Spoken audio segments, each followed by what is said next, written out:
All right. Hey, good morning. Welcome to the Rise Grind Morning Show. It is the 18th of September. It is the midweek. It's right. It's the new league day of the week. But we're going to get started on the Cardinals tomorrow. Today, we're going to be talking about injury report updates. Levi Onwuzurike is back. No pun intended, but he is back, and he's looking pretty good. Lions cannot have nice things for whatever reason. We'll talk about that in just a moment. But Jake Bates Tracker, how's he doing for the season? We got 5 questions of the week to me and around the North and 90. And, of course, the best of the North PFF scores and talking about this last weekend's performances and who did what. And we're going to do all that when we get back. Good morning, Eric. We'll see you back here in 30 seconds.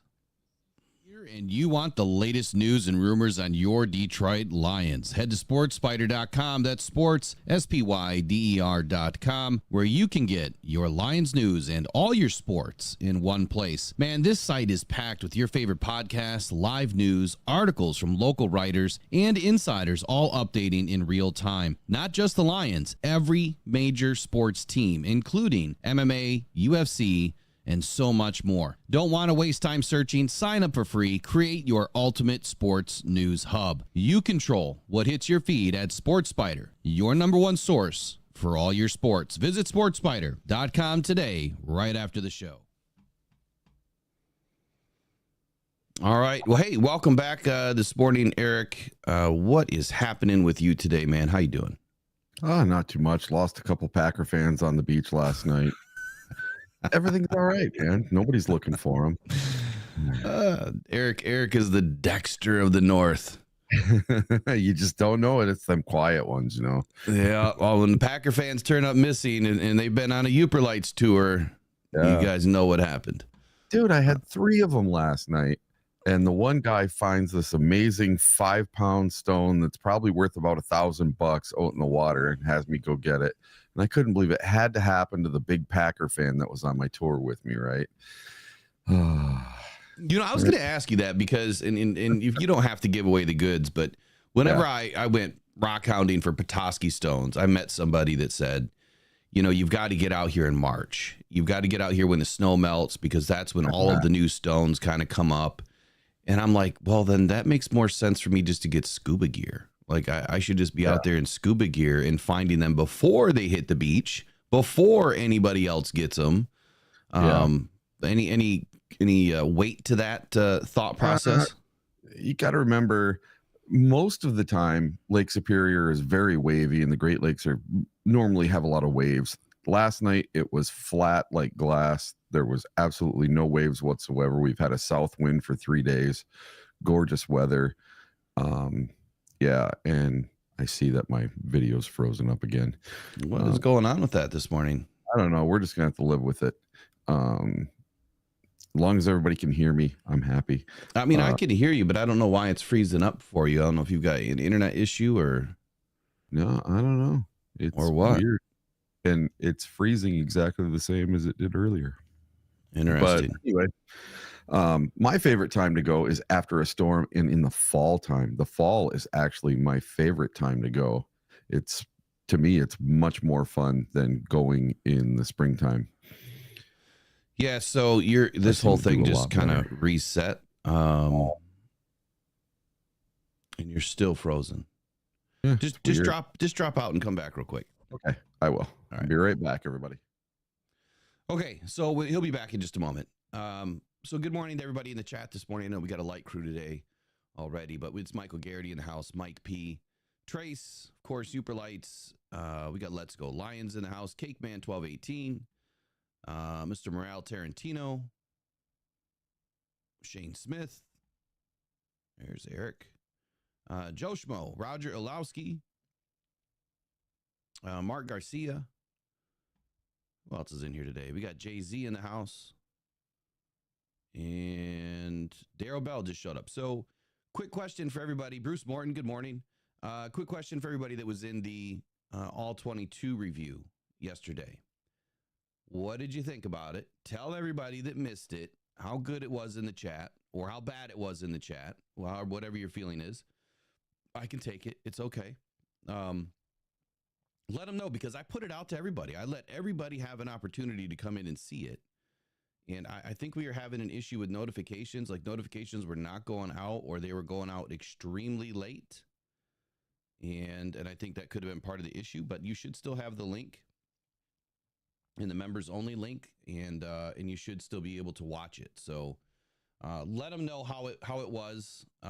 Eric, if you could just double check your volume real quick, and I'm gonna double check mine as well. Something's messing with us today. Don't say it, but something's messing with us today. Your auto gain is now off. You should be good to go. And let me double check mine. Auto gain is now off. Quick hiccup here. We'll get it fixed. And then here comes my volume. Now we're back. All right. So let everybody know in the chat, if you were in last night watching the All 22, what did you think about it? And it'll get better as we go, as I get more time to do some recording in that we can really break it down. The issue is not being able to zoom in. I wish we could zoom in. All right, there he is. And we're back in his videos unfrozen. So welcome back in. Yeah, so last night on my way home, I have a 90-minute ride home after doing this tour stuff. And I watched the All 22 review with you, and I thought it was great. I loved it. It was fantastic. Well, I think we learned a lot, right? Yeah. The biggest thing that I learned from last night, watching this again with everybody, was how many times did you notice that Sam Laporta had his head down, and or even Amon-Ra at times? Yeah. But they had their head down when they're running routes. Even JMO, like all of them were guilty of it. Yep. There was times where these guys are well developed into the route, right? They're well into the route. All right, I said that backwards. The route was well developed, right? They're deep into the route, and their heads are still forward. No one's looking back. You're 2.5+ seconds into it. If you're not looking back at JG, well, of course, no defender is going to believe in anything at this point. And they're going to key in on who is leaking out to the flat, like Jahmyr Gibbs was. That was that fourth down there towards the end of the game. I mean, you could completely tell that the ball was going to Jahmyr, and you could see the linebackers were keyed in on it, and they watched Jahmyr slide out, and then they moved down and then closed in, and it was a done deal. I noticed that a lot yesterday. For whatever reason, our receivers are not looking back for the ball. And I can only imagine or hope that Mark Brunell has noticed this with JG. And they're communicating that to the receivers. The Antoine Randall L has noticed this, and they're communicating. I mean, look, there's no secret, right? I mean, of course they notice this stuff, and of course they're talking about it. Now, on the flip side, you don't always want to look down your quarterback, just like your quarterback doesn't want to look down your receivers. So it is a timing thing where you're expected to turn your head for the ball at the right time. But if you're under pressure, the majority of the game, I think you got to look a little earlier and be ready. But I did notice this consistently throughout the tape. And for me, I think that's what made it a little bit easier for the Bucs defense to key in on what was going on. And hopefully it gets fixed this weekend against Arizona. What did you think? What were any takeaways that you had, from any of the review? My biggest takeaway after watching that last night was what I was thinking earlier in the week. I saw a article, and I can't remember who put it out, or not an article. It was like a tweet that the Lions are super close. They just need to fix one thing. It's really simple, and we're going to be back on track, and watch out because the Lions are going to be super dangerous. And now I know what it is. Mr. Morel Tarantino. No, I didn't see that where Tim Patrick ran into JMO. There might have been some confusion, on some of the plays. I mean, Patrick was inserted for his first week, but I'll talk about Tim Patrick in just a second. So no ads. There shouldn't be any ads on, right? We don't have ads on. That means send us your thumbs up, guys. Give us a like on the stream so that we can get out to more Lions fans and grow this channel. And we keep ads off for you guys, give you that seamless transition here, or in working with the live stream today. You don't get ads, you don't get interrupted. Let me just make sure that they're off. Sometimes I forget, and they of course are on. Now they're off. Send us your likes. Let's get it going. So we've got a lot to talk about. I can't really dilly-dally this morning because we've got a lot to get to. But the All-22 was enlightening. And then we get a chance to go over and obviously check out Coach DC on his channel, All-22 Film. He does an excellent breakdown. I think one came out yesterday. I haven't had a chance to watch it yet. But he does amazing breakdowns. I can't wait to see what he has in store. Injury report. So yesterday we had an injury report update from Dan Campbell. I did not do a video yesterday. I probably should have, but I didn't. And here's what we're looking at. This is clipped. So Isaiah Williams, questionable still. That's good, right? So he's a little bit of an upgrade. Afetu Melifonwu, questionable. I don't think that's changed from last week. It might have been doubtful for the game or just flat out. But week 3, I was told by a little birdie that was the goal to try to get him back. They're not going to rush it. Safeties have been playing fine. They're not going to rush it. So if he's not 100%, I don't see Afetu getting in this week. But if he continues and he gets some full practice participation this week, you could see Afetu back in limited action this weekend. Marcus Davenport, he is now upgraded to questionable. That is a good trend. Again, I think more of the same. If he's not 100%, you don't push the groin. But just got to pay attention to the rest of the week here. Practice on Thursday. I think they have practice on Thursday this week. And I think they travel on Friday, or maybe they're leaving Saturday. Amon-Ra St. Brown, questionable. Dan Campbell said Monday that St. Brown's lower leg will be good. It was just soft tissue. Bumps and bruises type thing. To me, it looked like he took a helmet to the shin on one of those plays, and those sting, man, like really bad. Anzalone is the one that I am worried about because he's been our best linebacker again already this season, and to have a concussion this early in the season is not good.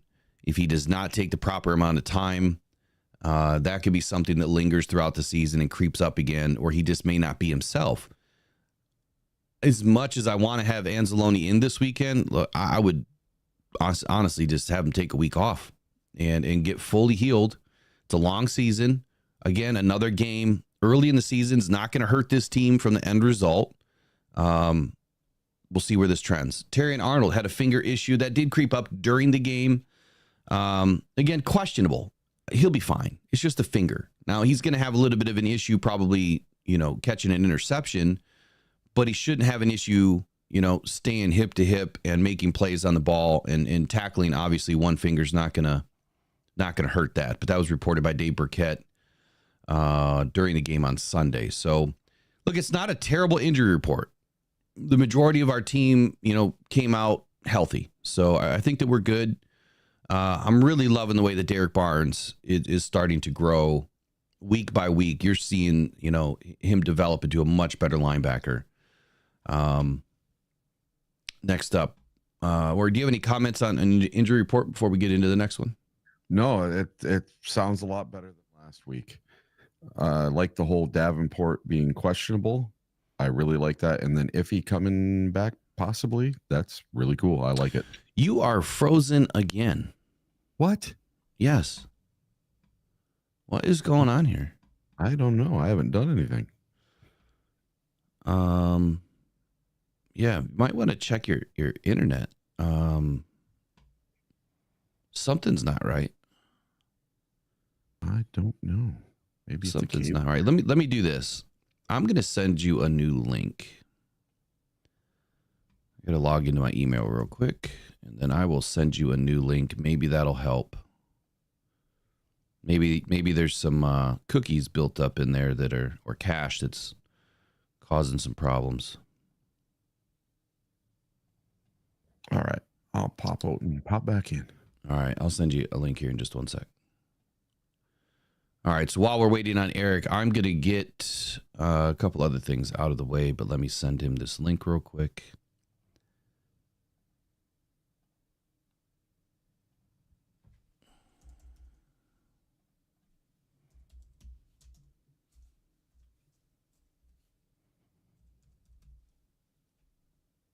There we go. All right, so next up on the roster, We're done with injury reports. Levi O. Let's talk about Levi O for a minute, and while we're waiting on Eric to come back in.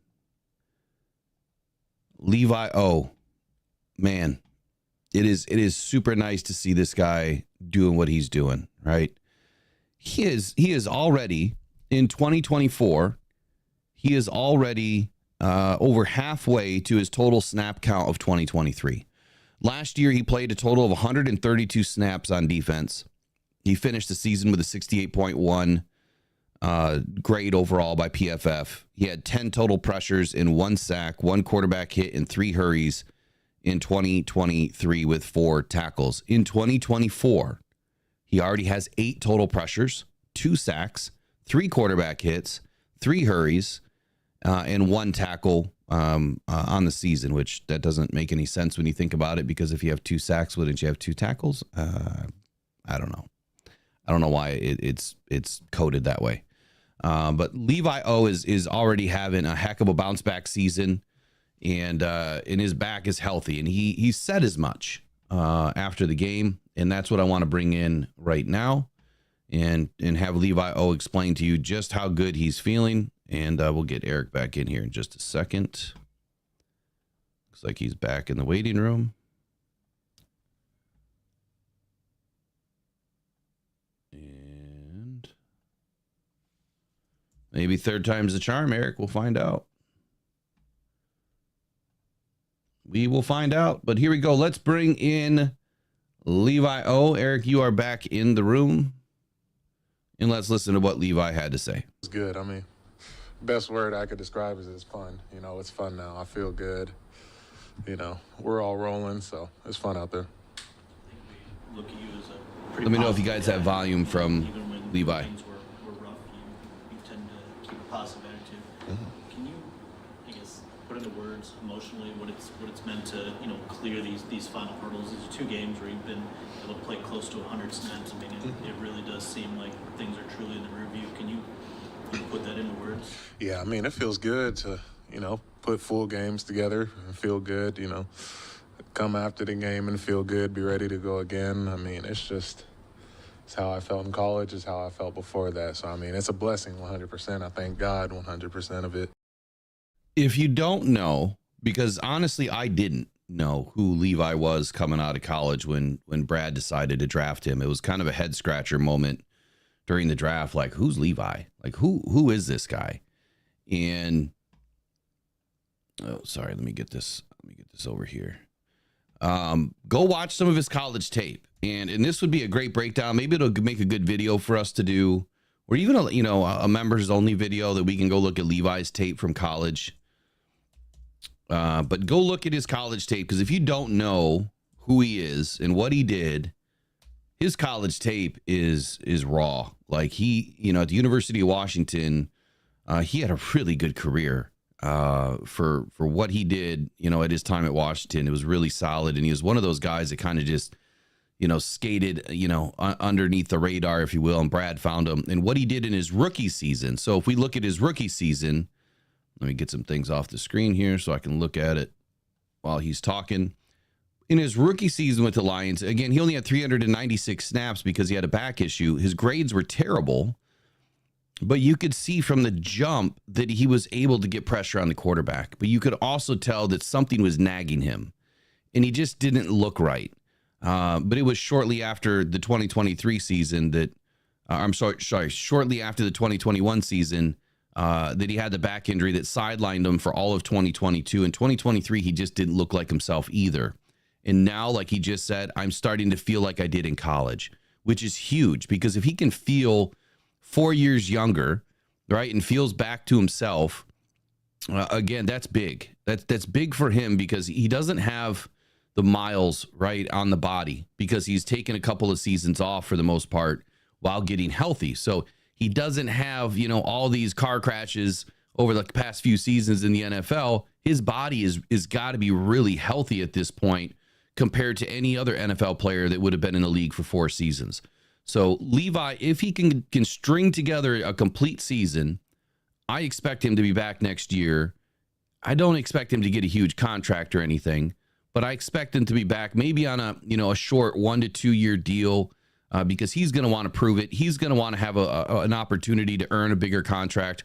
And I think the Lions will probably want to give him an opportunity to earn that contract. But Levi is working his way back. Let's listen to what else he had to say. But yeah, it feels good. I'm just happy to go into a game and, no matter what comes, I can be out there playing. Maybe about getting your position changed to edge rusher? Shit, I'm just versatile. I want to just leave me at all of them, 3 tech, 5, 2, whatever it is. You guys got DJ Reader back this week. Obviously, he made an impact. How much are you looking forward to get the whole crew together when Marcus gets back too, and just seeing what that looks like all together? Yeah, I'm excited for that. I mean, DJ came back, and it's already looking more dangerous. So, we already know once Marcus comes back, we saw what he did week 1. It's only going to get more and more dangerous. Then we got guys like Makai, Josh, the guys who are playing behind us who are balling too. So, I mean, we got a squad up front. I wanted to ask about Makai. Had a little bit of a bigger role yesterday. So let's point that out real quick. I mean, he's not mincing words here. Everybody saw what Marcus Davenport did in week 1. So if you have any misconceptions about Davenport's first game, he played injured through the game. We didn't know he had a groin injury in the game. And he was really impactful.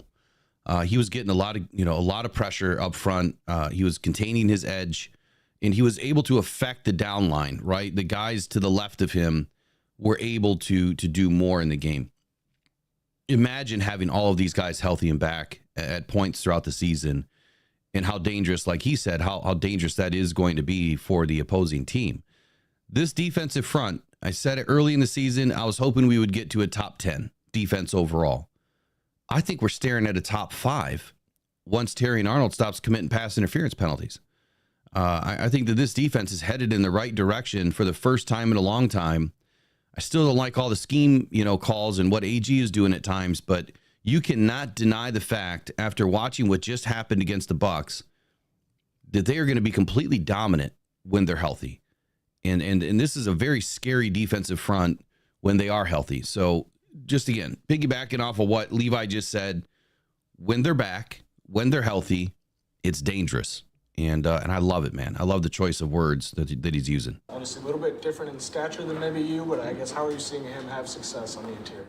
Oh yeah, like you saw him bull back one of their alignments. I mean, Makai has got it. You know what I'm saying? He's got all the tangibles. He's just, week by week he's putting it together, and he doesn't have it all together yet, but he's still making plays. He's still blowing stuff up. And I think that's important as a young guy, I would say he's a better rookie than most of us were. You stole half a sack from Patrick. He stole half a sack from me. We've been talking about this for the past 24 hours, 100%. But I think it's both ways, to be honest. I want to rewind that. Hold on. Josh, the guys who are playing behind us who are balling too. So, I mean, we got a squad up front. I wanted to ask about Makai. Had a little bit of a bigger role yesterday. Just honestly, a little bit different in stature than maybe you, but I guess how are you seeing him have success on the interior? Oh yeah, like you saw him bull back one of their alignments. I mean, Makai has got it. You know what I'm saying? He's got all the tangibles. He's just, week by week he's putting it together, and he doesn't have it all together yet, but he's still making plays. He's still blowing stuff up. And I think that's important as a young guy, I would say he's a better rookie than most of us were. That's a huge statement right there. The fact that Makai Wingo is a better rookie than most of these other guys that were taken high in the draft. Makai did have some really good plays on Sunday. And to Levi's credit here, when he said that, Makai was able to blow stuff up a little bit, it was evident that Makai Wingo has some power. And he does have a lot of versatility. He is somebody that can work inside and outside. And when you're in a pinch and you're down Marcus Davenport, and James Houston, for whatever reason, is not getting in the game, and Makai Wingo is inserted on the outside, you could tell that he does have it. And he's so young. And even though he's still going to make mistakes, the growth potential here is astronomical. I can't wait to see how, mid-season, how much they grow together. especially if they can stay healthy. And someone just had a really good comment in the chat too. Imagine if DJ Reader would have had, opportunities with the number one defense, during training camp and didn't come into this game, in my opinion, a little out of shape still. DJ Reader's only going to get better. And his impact was huge on Sunday, and it's only going to get deeper for him to be able to go into the fourth quarter and take up more snaps. This next comment, though, by Levi is why I wanted to rewind it. So I'm going to key in on this one. You stole half a sack from Hutch, or he stole half a sack from me. We've been talking about this for the past 24 hours, 100%. But I think it's both ways, to be honest. So I didn't hear the question. I did you hear the question, Eric? I don't have audio from you now. I was muted. Okay. Yeah, I don't have. I don't have, I guess, good enough ears on to pick up what the question was. It was something about a sack. I don't know if they said you don't have a sack yet, or I don't know what they were saying, because he definitely has 2 sacks.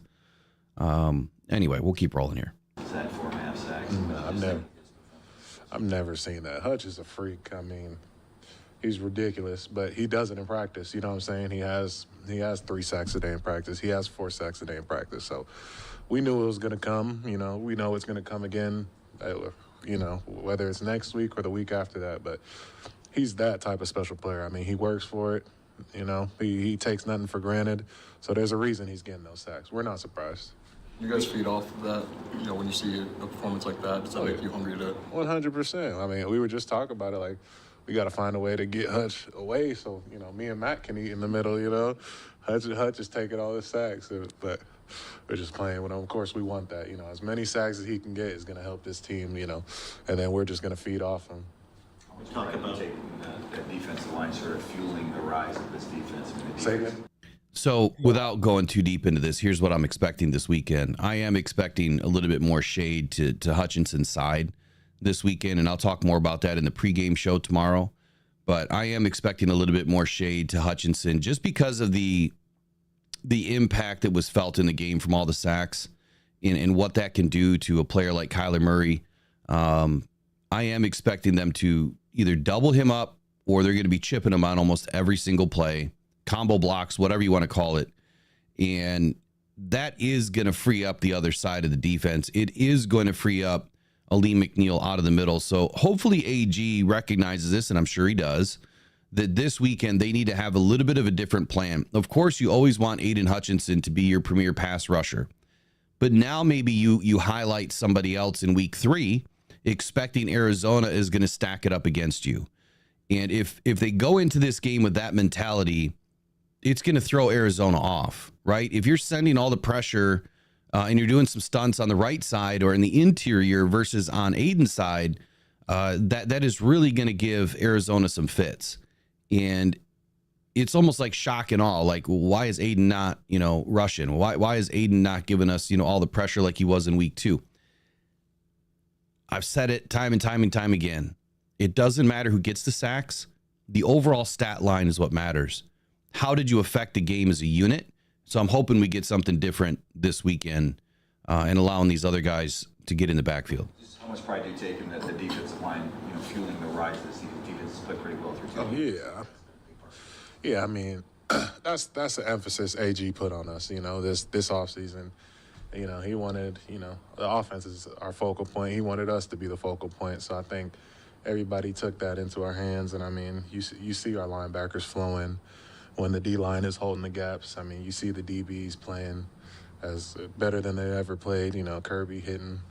And I think, it starts with AG and how he wanted us to play. And then, we've all grown through this defense. We've been on the same defense, most of us, for 4 or 3 years. So we're just growing, continuing to grow. It's hard to keep momentum from year to year, but 2 games in, it looks like your run defense is right back up to where it was, all of last season. What do you think is helping you roll that momentum over and kind of get back to that same form? So yeah, I mean, it's 100% just the growth of our defense.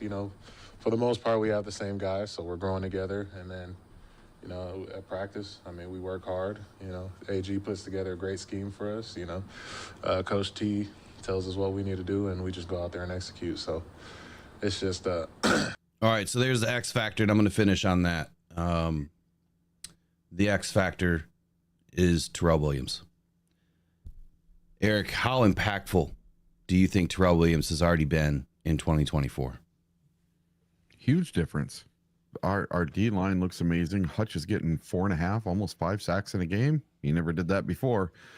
He had one game where he almost, well, I think he had 3, right? Yeah, Washington. He had 3 in his rookie season. Yeah. And we haven't seen anything like that since. And he got 1 sack in the first game. He was almost there a bunch of times. I think because of a couple bad non-calls. Didn't get there with somebody literally on his back. So this week, if we get Davenport back and we have Reeder, oh man, it might be kind of dangerous. Add in Wingo, Levi O.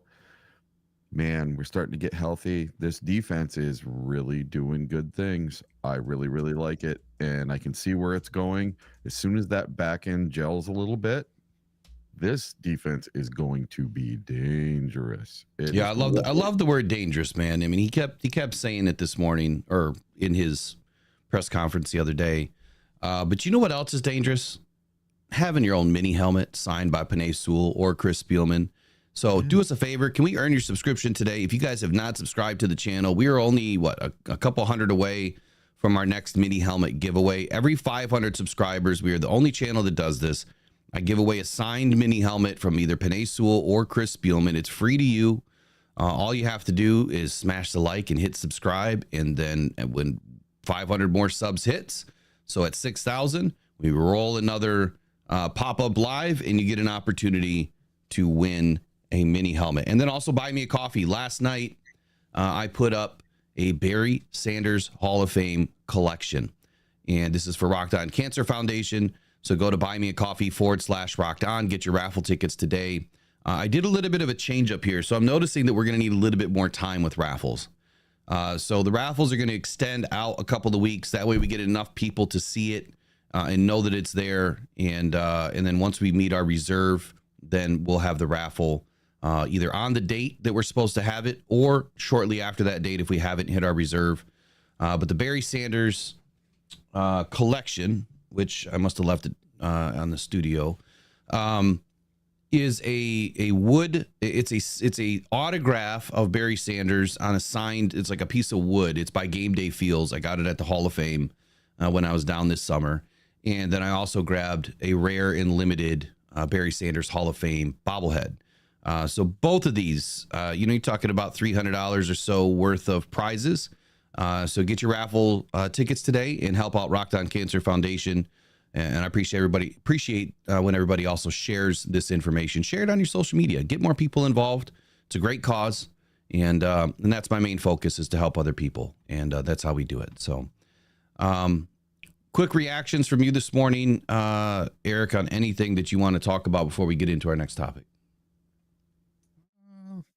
Just that our overall defense, right now, we are ranked 14th in total defense. What were we shooting for preseason? To be top 15, correct? Top 15, I think, was the floor. Yeah. Yeah. So, I mean, right now we're sitting at 14 overall, and that's, total defense. In passing defense, where are we at here? We are at 21st. So that's a lot better than 27th last year. And then our rushing defense, we are number 4 right now. We're tied for number 4 with the Steelers at 76.5 yards per game. That's pretty darn good. What was the yards per game? 76.5. Yeah, that's solid, man. Like that's extremely solid. That's great through 2 games. Yep. So let's see what we do this week versus a very mobile quarterback. We might play them just about how we played the Bucs. And the Cardinals defense is very similar to the Lions. They're within 1 or 2 spots of us in basically every defensive category. This is going to be a very interesting game. I think they're 2 very evenly matched teams. Yeah, I would agree with you there. it is going to be a very difficult game. To be Hey, we honest got with our you. new level 2 loyalty crew Yep. there. Just seen that Mr. Morel Tarantino has joined level 2. Appreciate you joining us this morning. Super shout out to you, buddy.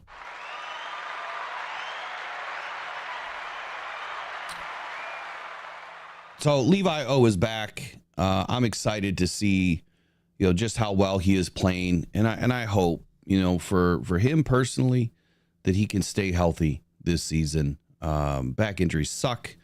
I think that he's somebody to look up to, right? Whenever you're battling something, Levi has shown that you just don't give up, and he's a great motivator from that standpoint, that he didn't give up, man. He just kept working and working and working, and now all of that hard work is starting to pay off. And all of the doubters of Levi, including myself at times, not impressed with the way things were going, but also from the standpoint that Brad Holmes didn't give up on him. Brad could have given up on this guy and said, look, man, it's not working out. A couple of seasons off, but Brad stuck by what he knew Levi was. And now we're starting to see the fruits of that labor and the trust in the process again, that Brad Holmes kept Levi around. So big shout out to Brad and, of course, Levi for working his butt off to get back on the field, really helping out this team early in the season. So next up, let's talk about the Lions just can't have nice things, man. Can we just not have nice things? So, Eric, do you want to talk about it? We lost a kicker already. Yeah. So the New York Giants decided to take our kicker off the practice squad and put him on their actual 53-man roster. So we had the kicker. What is his name here? It was Joseph, yeah? Greg Joseph. So the Giants are signing veteran kicker Greg Joseph to their active roster from the Detroit Lions practice squad per his agent. So he was with the Minnesota Vikings. They released him because they have this new kicker from Alabama, this rookie. And so he goes to the Packers for the preseason, and he's thinking he's got that job in line. And then the Packers release him and every other kicker they had. I don't know who they have now. And the Lions pick him up off the free agency. And then he gets sniped after 1 week on our practice squad. But the Giants did lose their kicker in the game. I guess he got injured and he's out. So they needed Greg Joseph more than we did. Yeah, and just so people understand this part of the process, it is extremely difficult to protect guys. I don't know how long Joseph has been in the league, but when you are I really don't know how long. Do you know how long he's been in the league? Here, I'll look it up.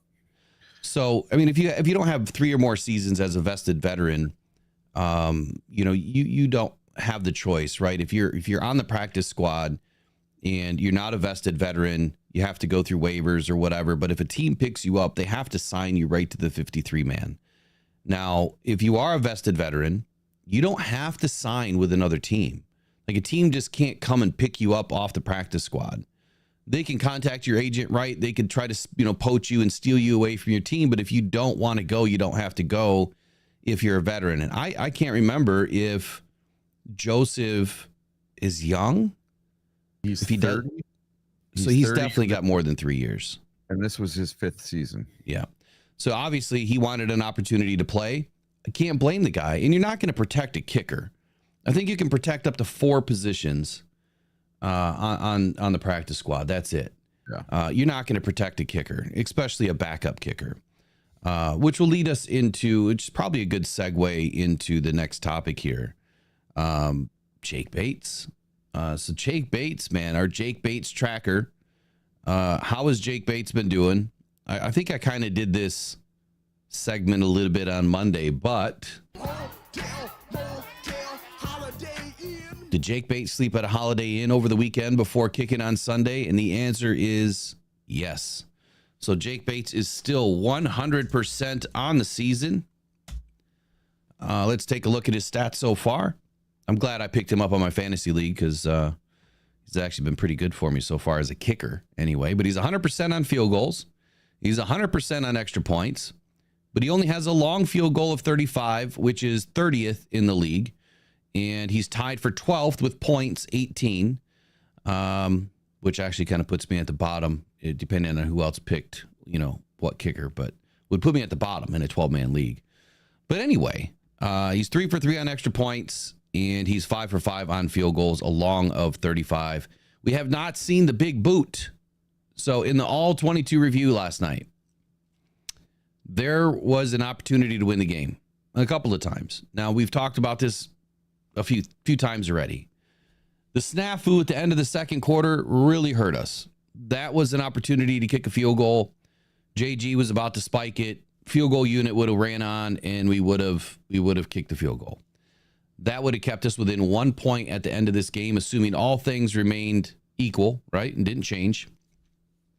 The Lions were in position twice at the end of the game. Jake Bates has, a rocket launcher attached to his leg, if you will. This guy has a big leg, and he can kick him from 64. He's done it in Ford Field. Now, when we looked at the tape last night, everyone thought that there was a moment when we punted that we would have been able to kick a field goal from that spot. Now, let me go back and pull up the box score again, because we weren't as close as what we thought. And that was evident last night in the all-22. It was not a 62-yarder or whatever. It would have been like a 70-something, I think. What's that? Really? That's amazing. Yeah. So I have a question for the chat about Jake Bates. I've had confidence in Jake Bates since way before the season even started, way before we even picked him up. And all I heard when I was at the first game was, oh, that Jake Bates better make the extra points and blah, blah, blah. And nobody trusted the kid, right? Coming into the season. So all of you people in the chat, what is your confidence level in Jake Bates now that he's 100% through 2 games? Do you guys believe in him? Do you not believe in him? Do you think we still need a different kicker? Do you think we still need to bring someone in? Or do you believe in Jake Bates? Do you believe in him or don't believe in him so far? What's your confidence level with Jake Bates so far? Well, I'm still all in on Jake Bates. I have been. The day that I was watching the first UFL game, it was a home game at Ford Field. And it was probably, I was on the phone with another creator, right when this kick happened. And I know he claims that he was the first one to talk about Jake Bates, but he wasn't. I put out a video immediately talking about Jake Bates and how this kid needed to end up in Detroit. And I followed it ever since then. I never wavered on my position. I know other people have wavered on their position about Jake Bates, but I've never wavered. If you understand the game of football, even at all, you know that you're going to go through some tough times. You're going to have moments of clarity, if you will, as a kicker, because it's not an easy job. You're going to miss kicks. Everyone really got down on this kid when he missed 7 or 8 field goal tries during the camp with the Giants.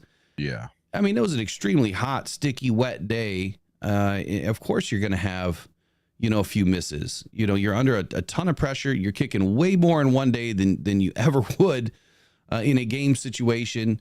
And a lot of people jump ship at that point. And I was just like, come on, this is not typical. This is not typical, game situation. In a game situation, he's always been fine. My only issue with Jake Bates was that he missed short kicks. He made all the long ones. So all the extra points that he was missing, that did give me a little bit of a pause for concern. But I thought, he's kicking the ball well. It's not like it was hooking. It started left and it stayed left, or it started right and it stayed right. Now he's banging it right through the middle of the uprights. So it was probably just a simple change of how he stood, or, how he approached the ball. I'm not real sure. Maybe he didn't change anything. But the play that I'm talking about was the second to last possession where we turned it over on downs at the 11-yard line. So I'll start here. The Lions should have taken an opportunity to kick a field goal. Now we were down by 4 and we were trying to punch the ball in. The thing that I mentioned yesterday was, if we thought that the defense could go and hold the Bucks, and if Dan Campbell was that confident in the defense and the way that they were playing, and matter of fact, he should have been, you take the field goal. And then you put the ball back on the Tampa Bay Bucks, and you make the defense go and get it back. And they did.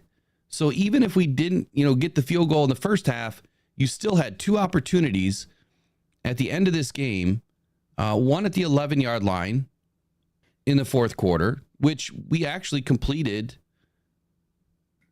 2 fourth downs. We had a 4th and 1 that was completed at the 36.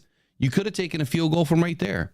So that 36-yarder, or from the 36-yard line, that would have been a 53? So that would have been a 53-yarder had we had not gone for the 4th down, and there was a minute 23 left in the game.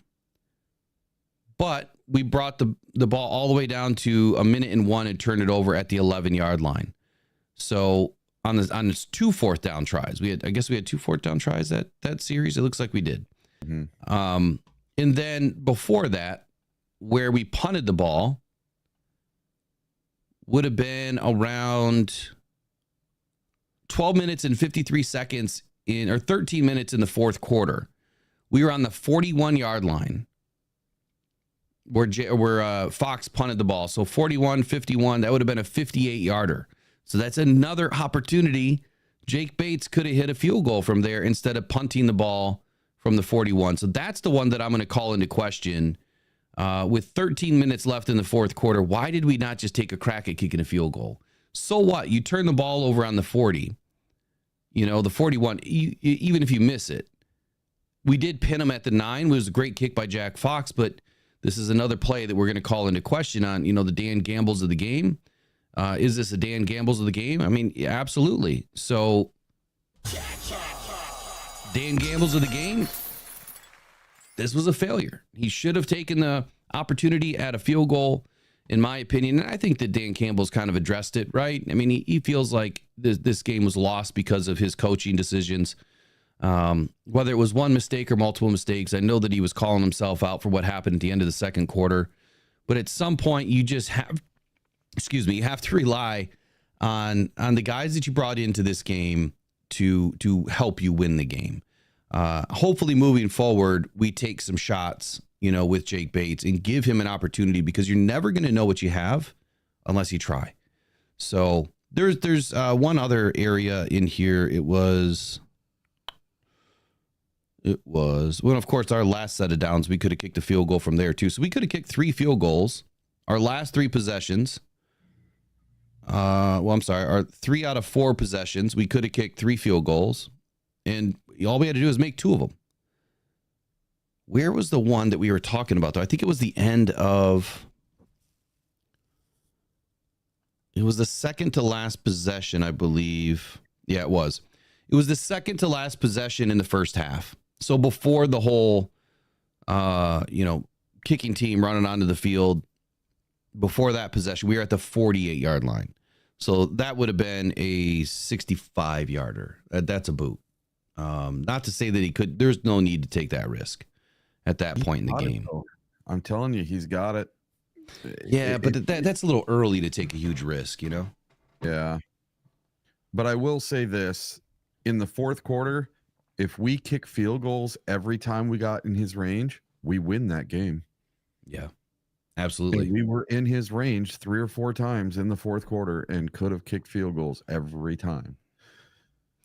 I trust in Jake Bates, but I think it's a fair statement to say Dan's just got to take a shot and trust that Jake Bates can do it. And you know what? I better not see fans melt down if he miss a long boot or a long try. He's going to miss some. Every kicker does. But you don't know, until you know, right? You just don't know what you have until you try. And I think that Jake definitely has the leg. He's done it in Ford Field. You've got a kicker now, Dan. Sometimes in a tight game like this, you just have to read, the tea leaves and say, hey, I've got to take a shot here. He trusted his offense in a game where this offense couldn't do anything. And to me, that would tell me as a coach, I've got to go in a different direction. I need my special teams unit to step up and take a shot. But, it's all hindsight is 2020. So, we're all armchair GMs and ingenious armchair GMs after the fact, right? Not before the fact. That's why I'm here and they're on the field. All right, what's next? All right, let's see. Jake Bates tracker. We've already done that. Lions can't have nice things. We've done that. So 5 questions of the week. Do you have 5 questions of the week this week? I sure do. And I might have an extra one. Uh-oh. I don't know if I want to answer these today.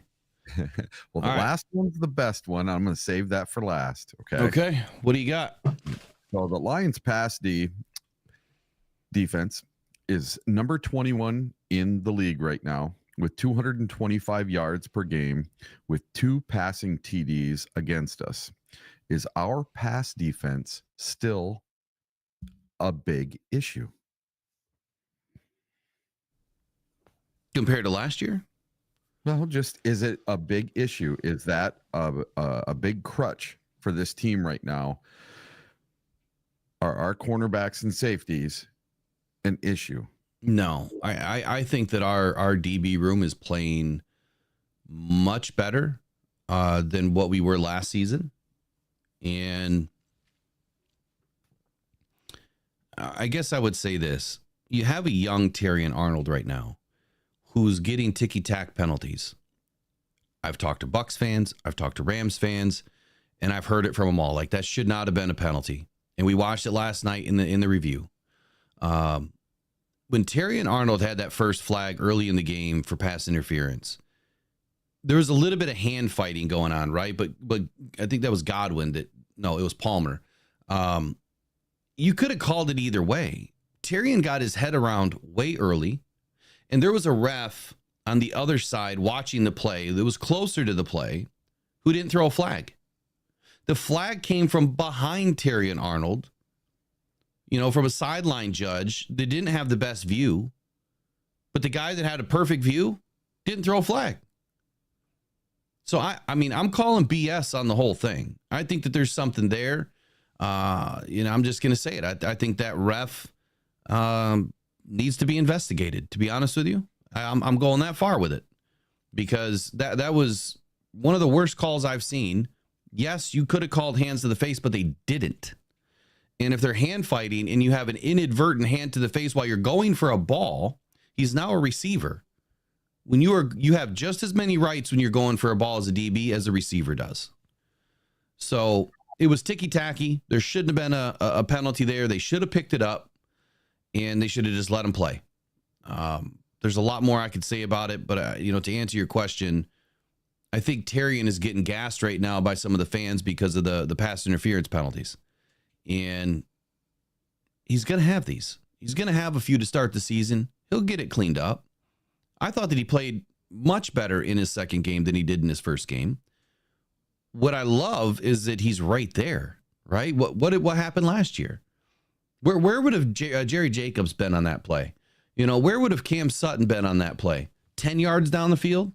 5 yards down the field? 5 yards of separation? That's where they would have been. Terrion Arnold is right there, hip to hip. That's what we're looking for. The kid is in position to make a play, and he's taking on some really tough receivers these first 2 weeks. Chris Godwin, Mike Evans, Palmer, Cooper Kupp, Puka Nacua, Robinson.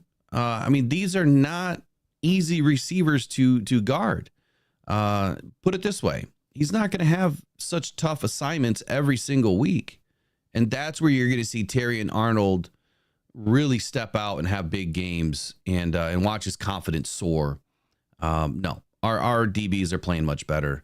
I don't think our DBs are a problem. I think the linebacker coverage is more of a problem. And I do believe that some of the schemes that Aaron Glenn has us playing at times are leaving us a little bit wide open. Just take a page out of the Bucs linebackers and what they were doing in the middle of the field. That's what we needed to be doing in this game to prevent. That's what we need to do in almost every game to prevent the middle of the field from staying wide open. We were in a 3-3-5 last night. We counted it up. We were in a 3-3-5 last night, and that was something I don't see very often from the Lions, and I love that alignment. in that type of scheme, but we have to do it the right way. All right, what's next? All right. So I have a little bit of a statement and then a question to go with it. So right now, total defense, the Lions are sitting right at 14. So right where we want to be, correct? And the offense, in my opinion, is a little bit behind the defense right now. So my question is the offense and Goff going to be okay? Are they going to catch up to the defense? RELAX.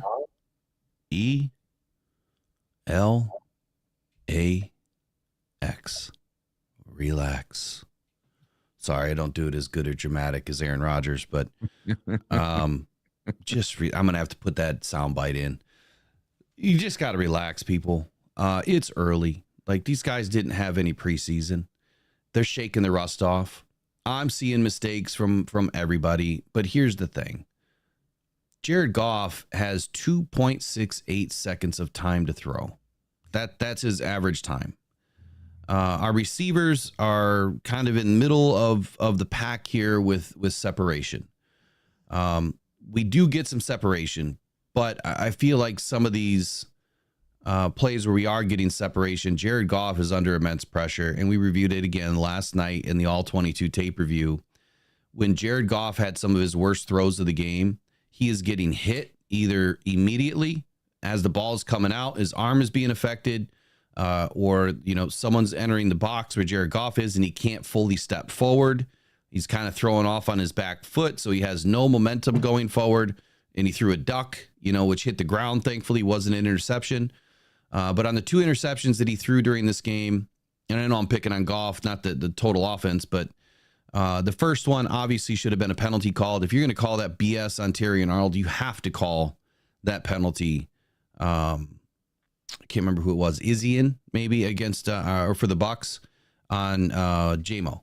So you have to call that first interception. That was definite illegal contact downfield or pass interference, but it was illegal contact downfield.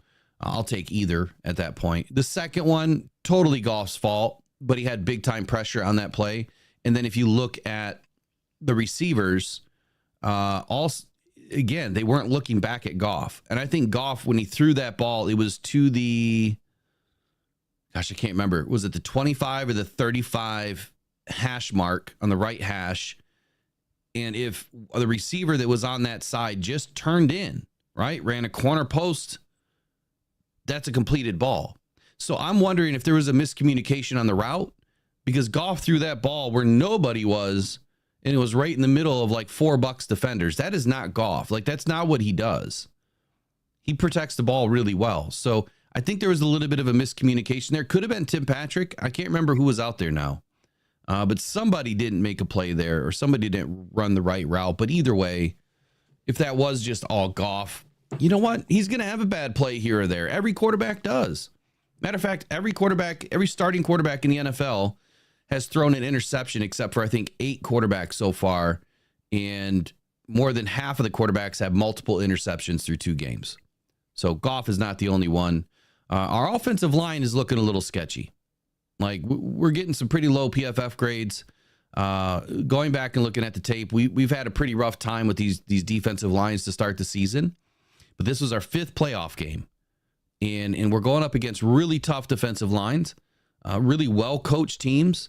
So I'm not worried, because the competition isn't always going to be this strong, and this is going to make us better going forward.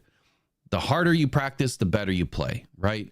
Well, we've gone up against 2 really great opponents, and now I think we're headed into our 3rd.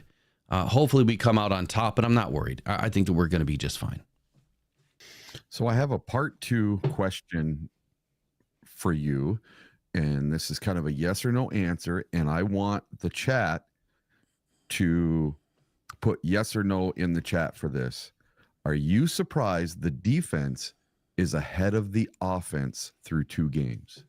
Yeah, let me put it in there real quick. Question is, are you surprised? Are you surprised the D defense is better than the offense? Is ahead of the offense so far through 2 games. Because And coming are you into the talking season- PFF wise?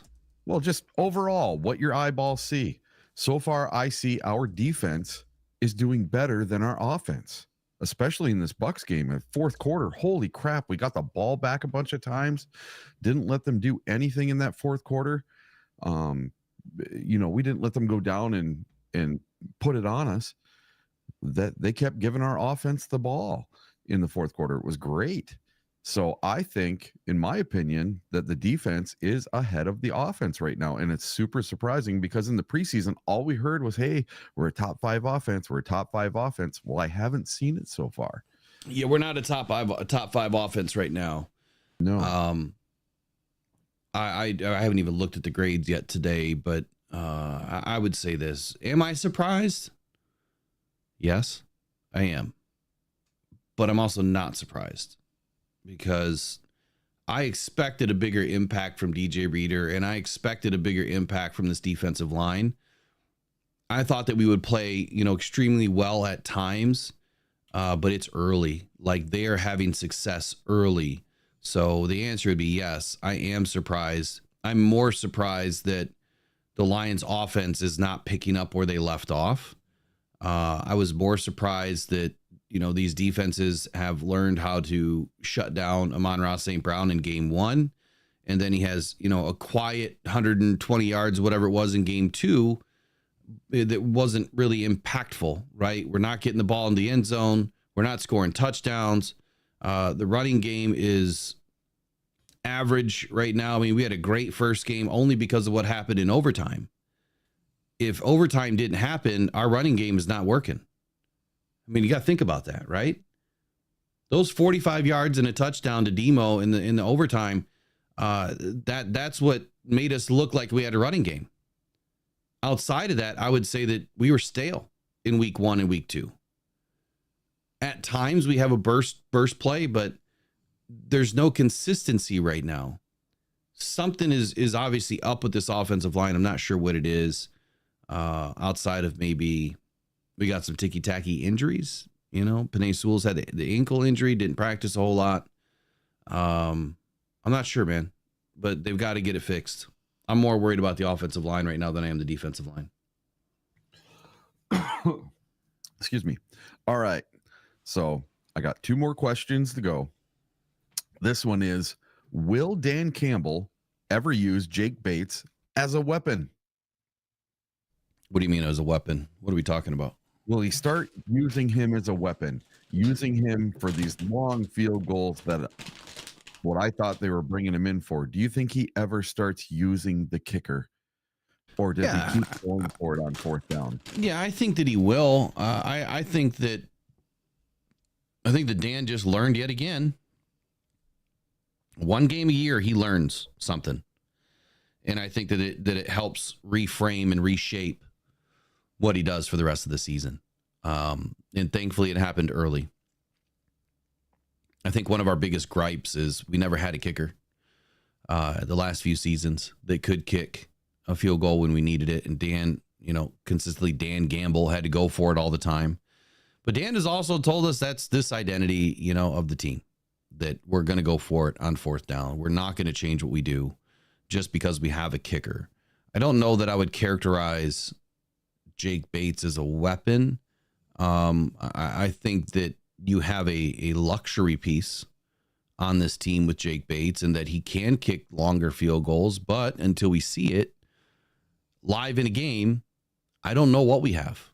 So I'm going to have to hold back on that and say, I don't know if we have a weapon yet in Jake Bates. I would call him a luxury piece, to this team.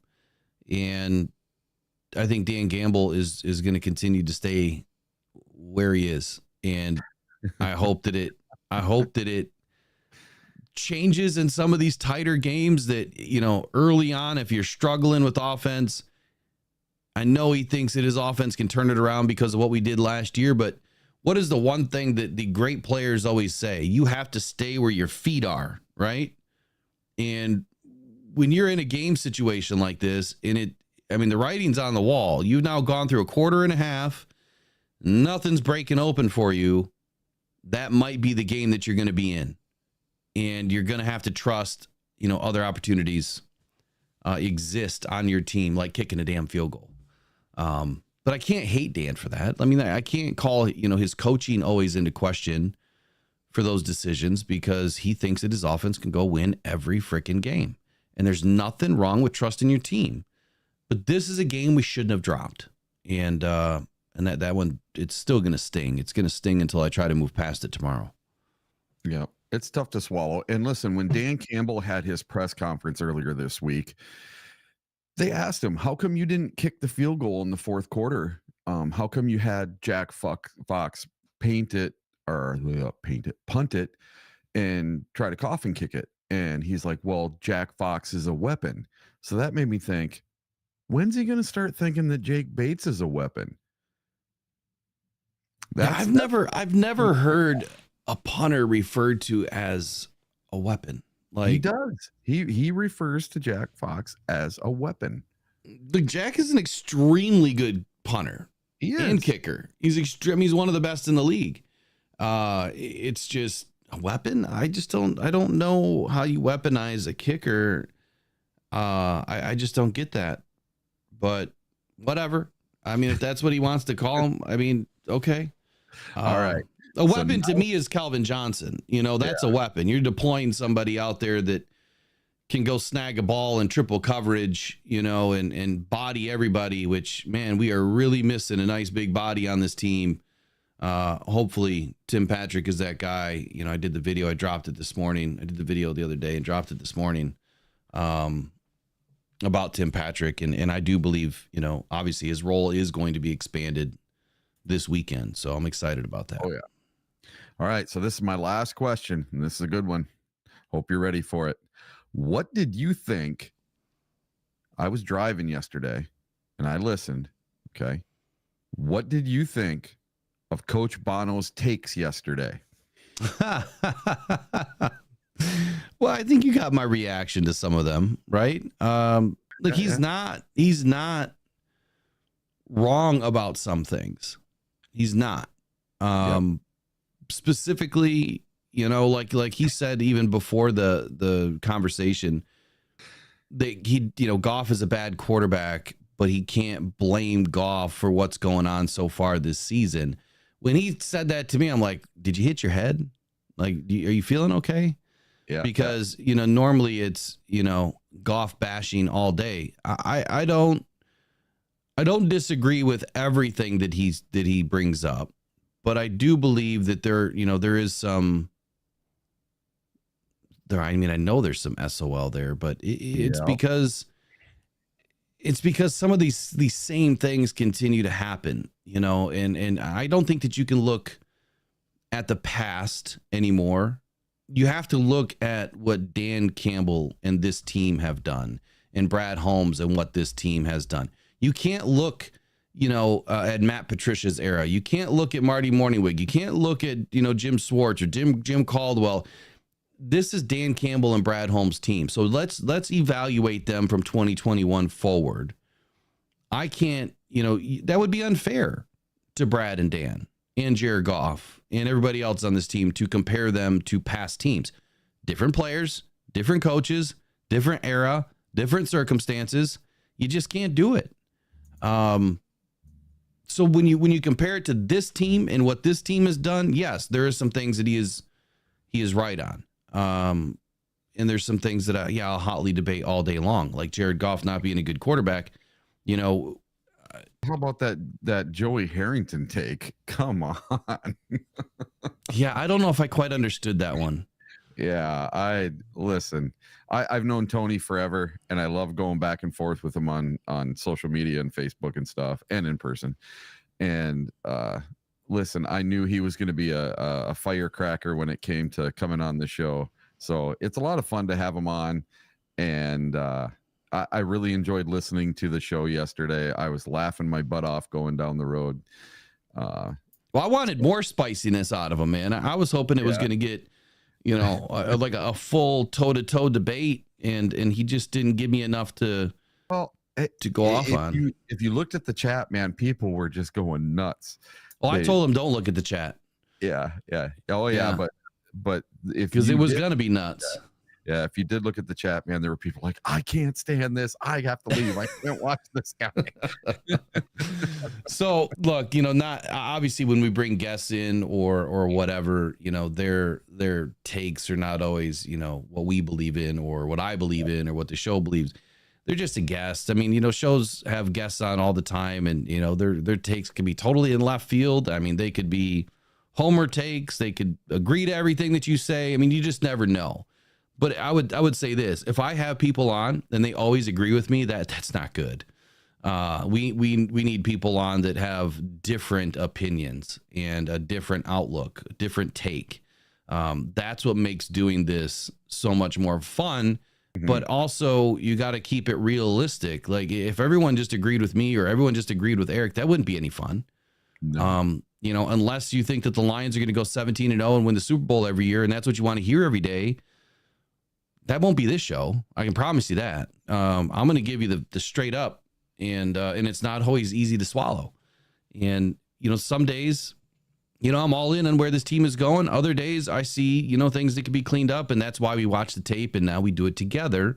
And I'm hoping, like some of the members that have been watching the tape reviews, and they hear my commentary. So I think that now they're going to be able to see, okay, now I understand where Will gets the stuff, and where it's really coming from.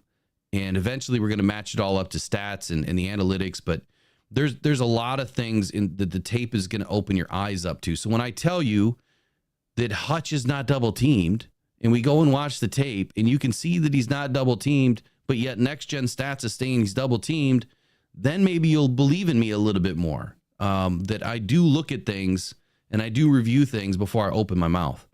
I'm not that kind of guy. I'm not just going to make blind assertions, blind takes, if you will. I got to match it up with the stats and the tape because the tape don't lie. It really don't. Was that it for the 5 questions of the day? Yep, that was it. That was my big grand finale there. All right. You sure about that? Sure about that? All right. Sure about that? Well, let's move on to the next one. Let's go on the north. Around the north and 90. So this is a segment where we're going to be talking about what's going on in the north, obviously the NFC North. And who are the biggest winners and losers of the weekend. And we're going to put it all away on a Wednesday so we can start fresh on Thursday and start getting ramped up for the Arizona Cardinals game. I'm going to start with the Vikings. And man, my first take is this. I said it in the offseason, preseason. I said it again last week before the game. I'm going to tell you again right now. The Vikings are the real deal. Sam Darnold, he's the real deal. I warned everybody that the guy had an arm and that if he and Justin Jefferson can link up and somehow figure out exactly what each other is doing, that they are going to be an extremely tough team to beat. And we're seeing that already.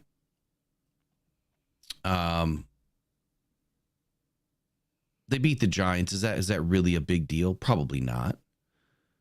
But to play as fast and physical against the 49ers as they did, that was huge. Like that second time in a row that the Vikings have taken out the 49ers. I mean, that's a pretty damn good team. And then pretty healthy team when they went up against them as well. But if we were to look at, what this team is doing well right now, I would say it's their defense and their offense. But their defense is pretty solid in the middle. And I'll get to some numbers here in just a moment. But Sam Darnold has an 82.3 overall grade right now. 83.7 in passing. He's had 59 passing snaps, 57 dropbacks, 50 attempts, 476 yards, 4 TDs, 2 interceptions. That is a hot start to the season. Extremely hot start to the season. Their next game is up against the Houston Texans, and I'll be honest, I right now, before I evaluate anything else on this team, this is a game that they can win. And as bad as that is, I do not want them to win this game. We need them to drop this game because that is going to be a very tough game for the Detroit Lions. But when you get into their top offensive grades, so we'll kind of marry these two together. Their best offensive grades right now, their center, Bradbury, is playing incredibly well, 84.4. Justin Jefferson, of course, is playing really well. Now, his grade is a little bit lower than you would expect, 79.8. But Jalen Naylor, the other wide receiver, 72.6. And then Ty Chandler. Nobody expected Ty Chandler to show up this year, and he's having a pretty decent start to the season. So, overall, I got you, Eric. Overall, this Vikings offense is moving the ball. Now, their tight end's not doing a whole lot, right? Which is where we usually expect the Vikings to do pretty well. They love utilizing their tight ends, but Mutt is just a mutt, if you will. He's got a 48 PFF grade. Their guard, Ed Ingram, not having a good start. And the other guard, Blake Brandel, not having a good start, both under 54. The biggest surprise for me was Aaron Jones. Aaron Jones' PFF grade right now is a 53. And he's only posted up 53 on the weekend anyway. He's posted up 23 carries for 126 yards with one rushing TD, but he is averaging 5.5 yards per attempt, which is really good. He does have one fumble, and he's forced 5 missed tackles on the season. He is getting 4.17 yards after contact, which is another good stat. He's had 5 explosive runs over 10 yards, but he just didn't have the greatest of games this past weekend, according to the stats. In the passing game, he's got 51 yards receiving on 7 receptions and 8 targets. His overall PFF grade on the season is 76.8. Look, I'm worried about the Vikings, and we haven't even started talking about the defense yet. But Ty Chandler, he's got 99 rushing yards on the season. He's got 3 catches for 25 yards. He's also averaging 5.5 yards per attempt. But his yards after contact is only 1.5. So he is someone that is able to get brought down a little bit easier. But his PFF grade, 71.5, 70.9, 72.1. Pretty solid numbers for this guy. So they've got a nice 1-2 punch happening here. Defensively,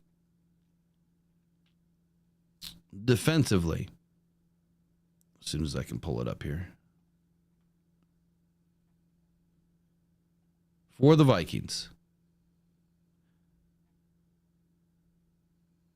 Come on now. Their edge, Pat Jones, 88.6. Blake Cashman, 80.9. Taki Taimani, 77.8. Shaq Griffin, 69. And their safety, Joshua Metellus, 68.5. Best grades of the weekend for the Vikings team. Now, Ivan Pace Jr., who was a breakout star for them last year, did not have a great weekend at all. Jonathan Bullard suffered. Their other safety, Cameron Bynum, their free agent acquisition, he also suffered. And Jerry Tillery did not have the greatest of games this weekend as well. But overall, their cornerback, Stephon Gilmore, who a lot of Lions fans wanted to join, is a 91.8 this weekend. Incredible number. Something that the Lions are going to have to worry about. I mean, they now have a very, very legit defensive front. Their front 7 is extremely good. And now their back 4 or 5, depending on what fit they're in, is also really good. And they have this crazy defense where they're dropping 8, rushing 8, and you just don't know what's going to happen. So it'll be interesting to see where the Vikings continue to progress. But this team is on a hot start. They're on the rise. And right now, they're number 1 in the NFC North. What are your comments on the North or on the Vikings? Well, I'll say this about the Vikings. The Vikings are the 18th overall defense on overall defense right now. And the Lions are at 14. So the Lions are actually a little bit better on defense than the Vikings right now. And I think what we're seeing is But I think that's only because of the sack numbers by Hutch, though. They really move them up. I think when you look at the Vikings defense, though, they are playing more well-rounded football altogether. You know what I mean? Yeah, I get you. But this is just going off of how many yards per game they're giving up. So they're giving up a lot of yards compared to the Lions right now. So the Lions are giving up 301 yards a game, and the Vikings are 319. So about 20 more yards a game than us through 2 games right now. And they played the Giants in the first game. The Giants are absolutely one of the worst messes in the NFL. And I said they were going to be, because that GM for the Giants has no clue what he's doing. They look absolutely clueless. But the Vikings, I think they're way better than anybody gave them credit for, really, in the preseason. I said they were going to finish number 2. I said the Bears would be 3 and the Packers would be 4. And so far, if you look at the standings for the NFC North, right now, the Vikings are in first, the Lions are in second, the Bears are in third, and the Packers are bringing up the rear in fourth. So I'm hoping that stays the same. But the Vikings, very surprising through 2 weeks, and that was a pretty good win versus the San Francisco 49ers. Got to give them props. They look pretty good. All right, next up, we'll talk about the Bears here. I got a mouthful of seeds, too. I probably shouldn't have done that. The Bears are an absolute mess. They are. They are an absolute mess. And they're sloppy. So, ton of offensive penalties, right? You can't have success on offense with a bunch of penalties. The Texans, they beat them in a very tight game, a very tight defensive game. And so that's the one, feather that I guess I'm going to put in the Bears' cap is they have a pretty solid defense. And that worries me a little bit because if that offense does ever click, it's going to be extremely difficult to stop. Now, it was a defensive win for Houston on Sunday, but the Bears can't get anything going on offense. Caleb Williams, it looks like the most uncomfortable quarterback in the league right now. As far as their grades for the week, their top offensive players was their left guard, Tevin Jenkins, and both their running backs, Khalil Herbert and Travis Homer. All grades below 72.7. That was their top offense of the week. Their bottom offense, tight end Mercedes Lewis, 35.1, Gerald Everett, 41.7, and Caleb Williams, 45.1. So, but you know what? We're laughing, right? But Jared Goff was right there too. Jared Goff's his grade, for the weekend was atrocious. And his overall grade right now, Jared Goff, 44.4. I've never seen this out of Goff. Ever. I've never seen it this bad. It'll get cleaned up. I'm not worried about it, but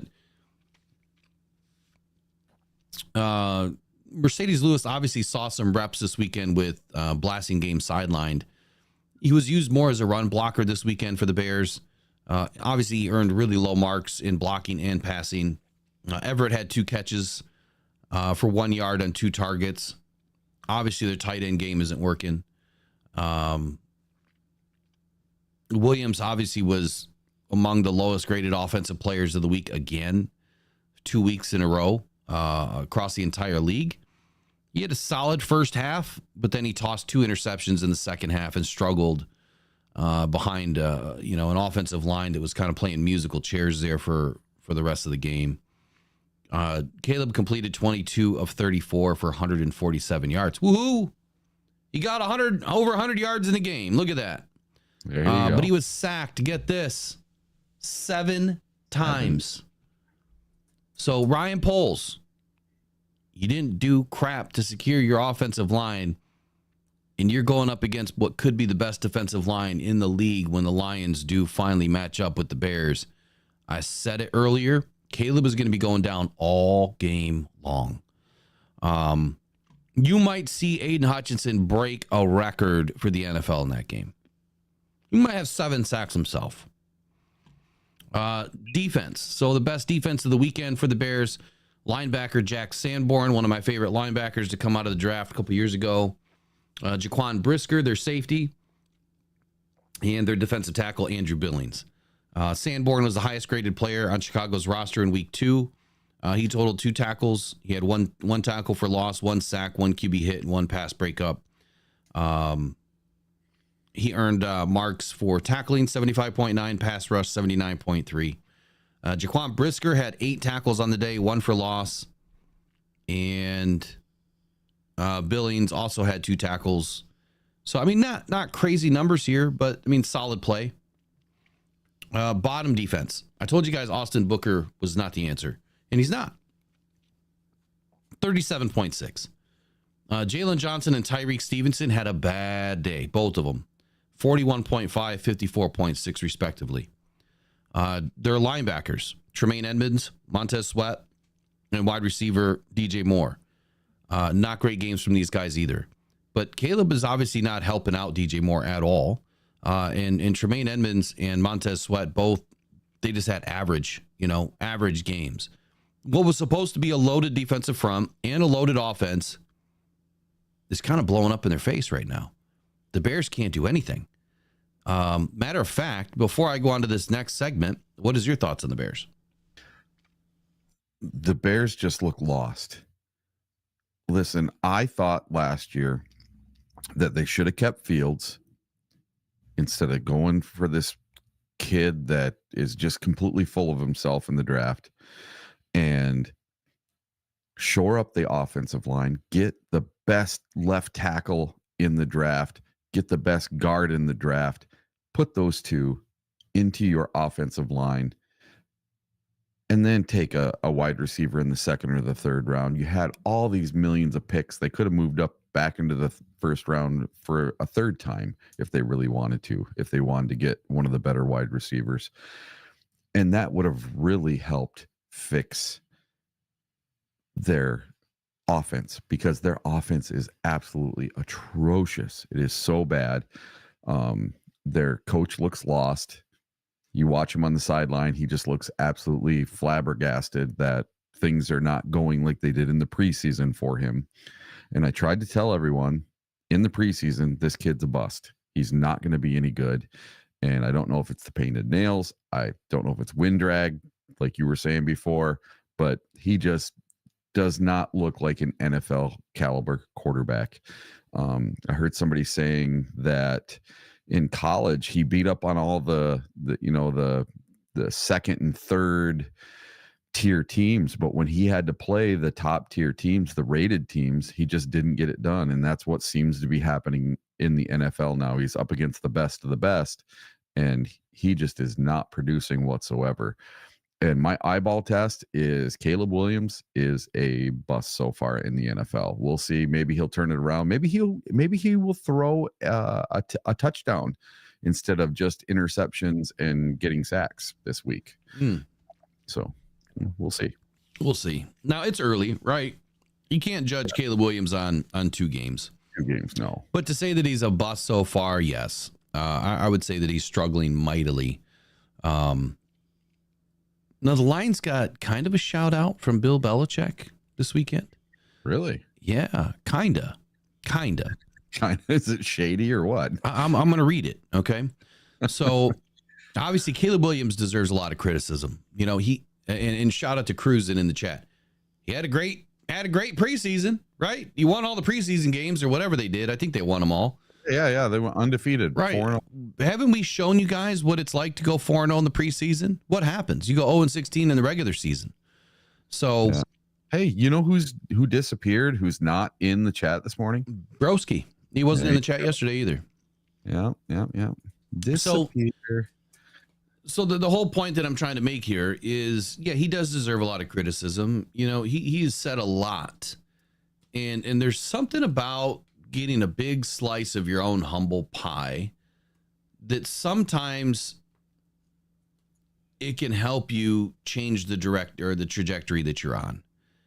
Caleb right now needs to go look at himself in the mirror and take a big giant scoop of humble pie and and start to face the music here that, hold on a second. Needs to face the music here that this is the NFL, dude. Like, this is not college. And even in college, you didn't have the greatest of seasons.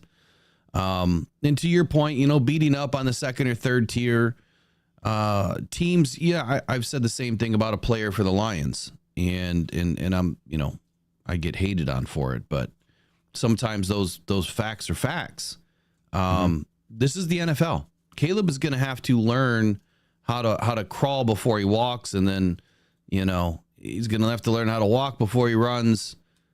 You can't just make all these statements. I'm going to win 7 Super Bowls and da-da-da-da. I mean, dude, you got to go win an NFL game first, right? You got to go get hit by an NFL linebacker first, and then tell me how many games you're going to win. Then tell me how many Super Bowls you're going to win, because right now you got barely 1 game's worth of passing yards so far through 2 games, and not looking good.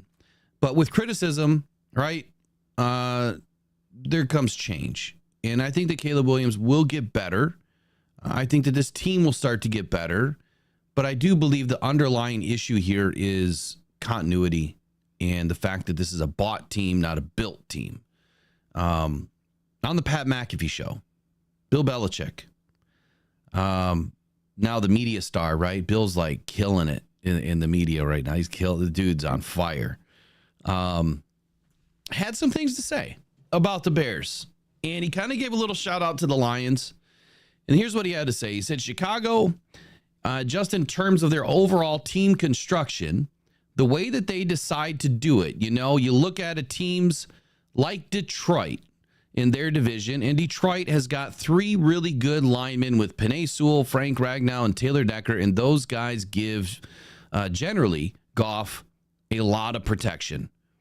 The Bears have really put their resources into a lot of money and a lot of draft choices into receivers, but they've had problems on their offensive line, and it doesn't really look like that's gotten much better.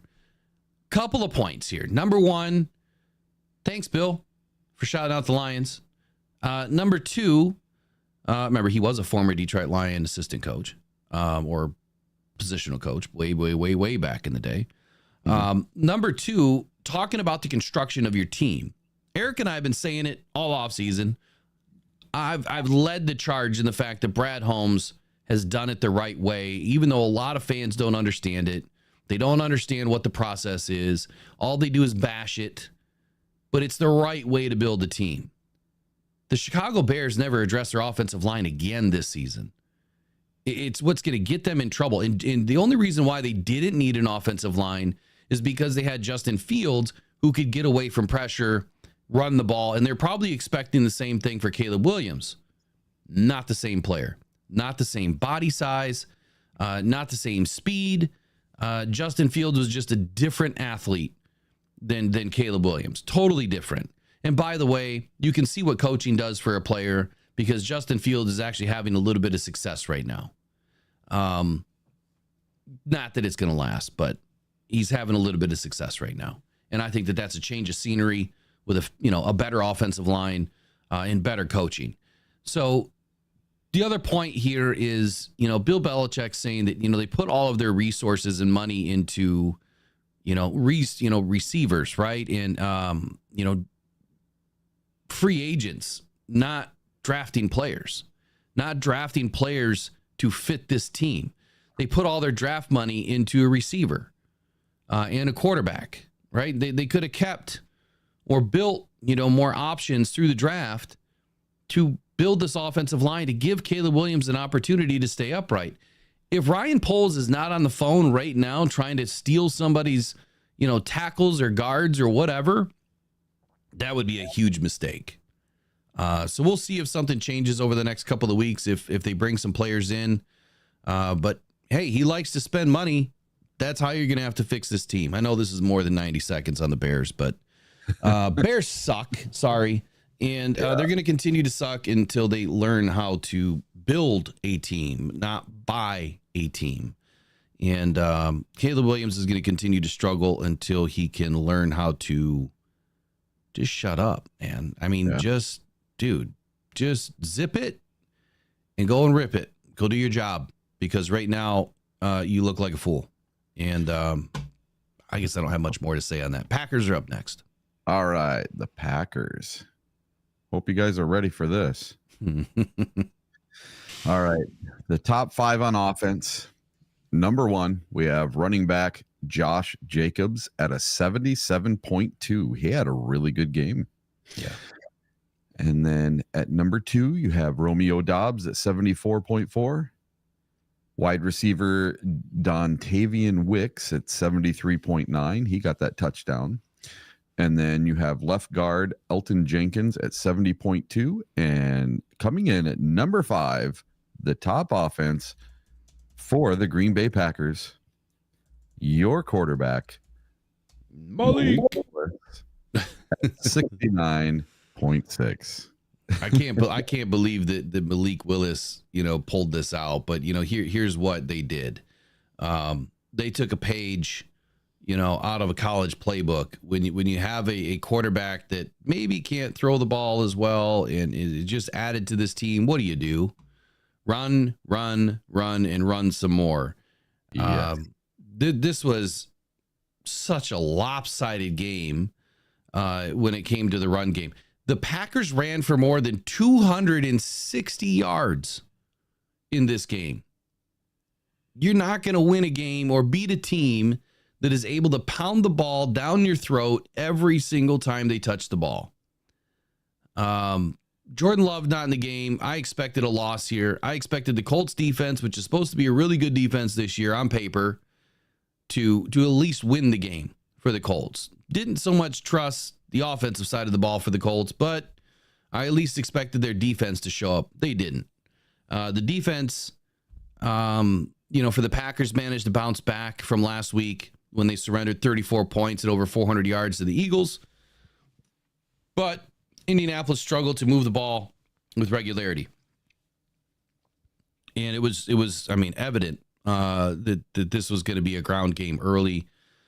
I don't like the fact that the Packers are winning right now without Jordan Love. I don't like the fact that they win with Jordan Love.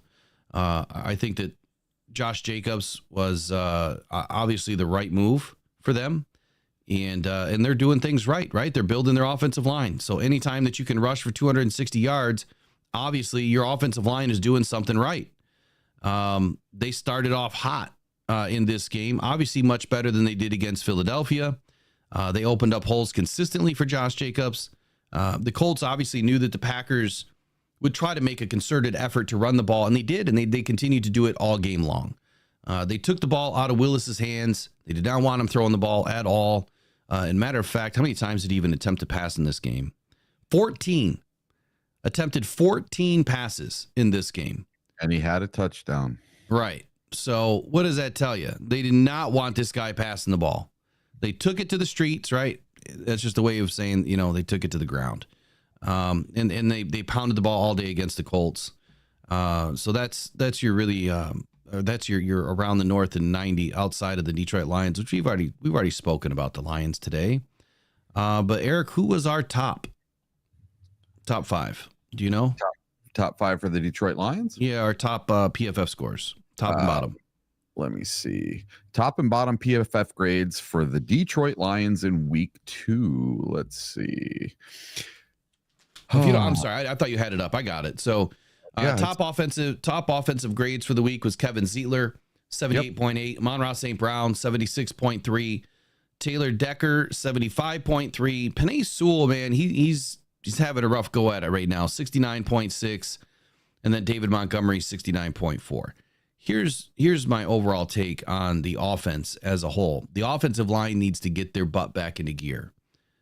Something is going on here. They should be up in the 80s in every game. At least Penei Sewell, Frank Ragnow, and even Taylor Decker really should be up in the 80s as far as their PFF grades. Even Penei Sewell could probably be, high 80s, low 90s from week to week, depending on the matchup. Now, Goff isn't taking a bunch of sacks, which is good, but he's taking a bunch of pressure. Yeah. And that's what has me nervous, that we're not able to open up holes, for the run game. And we are flashing We are not consistent. So bottom scores, Sam Laporta, 42.3 again, second week in a row, not installed into the game plan. Jared Goff, a 49. Of course, Frank Ragnow, 54.4, Brock Wright, 56, and then Khalif Raymond, 58.6. Top defensive scores, do you have those? Let's see. Yep, top defensive grades. So coming in at number 1, Aiden Hutchinson with a 90.9. Wow. Number 2, you have safety Brian Branch at 86.1. Kirby Joseph, 73.9. Aleem McNeil, 67.8. And DJ Reader, bringing up number 5 in his first game back, 67.7. You know, I'm okay with DJ Reader's low score because it's 25 snaps. And honestly, he affected the game way more than any stats are going to tell you. And the only reason why he has a low score is because he doesn't have a bunch of stats. I wish that they had a category, you know, for PFF that was, you know, I don't know, what could we call it? The blew up the middle of the line. I don't know, motivator of the week award or motivator stat. I don't know. It's got to be, there has to be a stat where, or the dirty work stat. I mean, someone that's in there doing all the dirty work for you, that's blowing up the center of the line, like you said, and giving Aiden, you know, a lot of opportunity. That means something, man. And that's what you're going to see all season. And he's going to have a crap PFF grade because of it. And that's okay, because we're going to win games with his, you know, ability to get, you know, back into the backfield pretty quickly. The one thing I did not find this week, and I don't know why it is so hard to find, does anybody know who the defensive player of the week was for the NFL, or the FedEx air and ground players of the week? Why am I not finding this stuff? Like, I've searched and searched and searched, and I can't find it. I wonder if they stopped doing it, because I didn't see it week 1 either. And I always used to see that. No, week 1, I saw it on Pro Football Reference. They had Joe Mixon on offense. They had Gregory Rousseau on defense for the AFC. They had Chris Boswell for special teams, and they had Saquon Barkley for offense. On defense, in the NFC, they had Tyreek Stevenson and Jake Moody on special teams. But I haven't seen anything in week 2. Now, the only thing that I did see where PFF has been doing it, they completely left Aiden Hutchinson off of the defensive team of the week as an edge rusher and put him in as a flex, which I found kind of odd, right? They completely snubbed Aiden Hutchinson from, you know, the list, but Brian Branch made it as a safety, which was well-deserved. Brian Branch is an absolute dog. I've said it before. I'll say it again. Brian Branch is going to end up being the best overall draft pick that Brad Holmes has ever taken. Hands down. He's going to be the best defensive draft pick that he's ever taken. His game just continues to shine. Now, until Terrion Arnold can show us that he can play with his hands in his pockets and, you know, not have these ticky-tack penalties, we'll see how long it takes for him to be one of the best corners in the league. I would say no more than a season, but we'll see what happens after week 8 or week 9. We'll see if he gets it together by then. Yeah. So on the old Google machine here, it says defensive player of the week was linebacker Fred Warner for the San Francisco 49ers.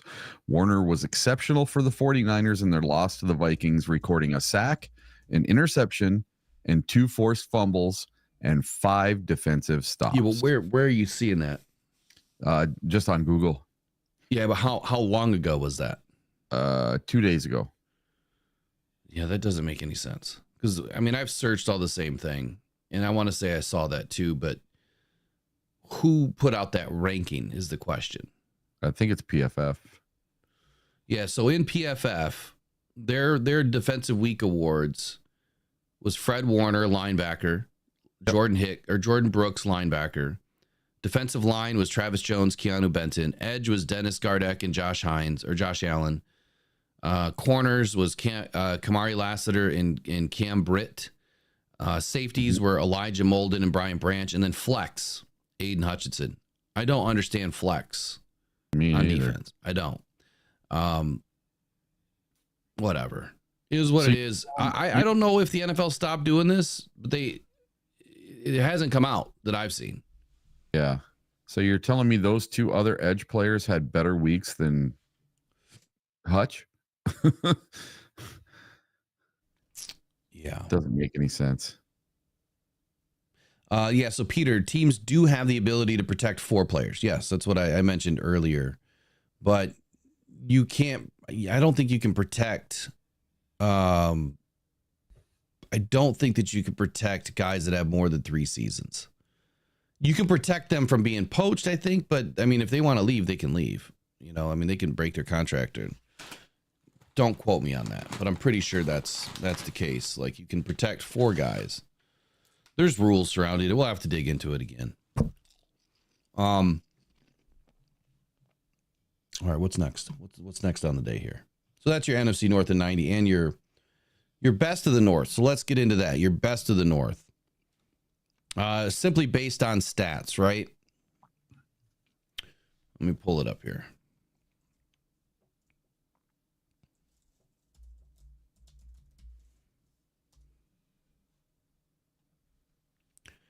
So week two, Justin Jefferson.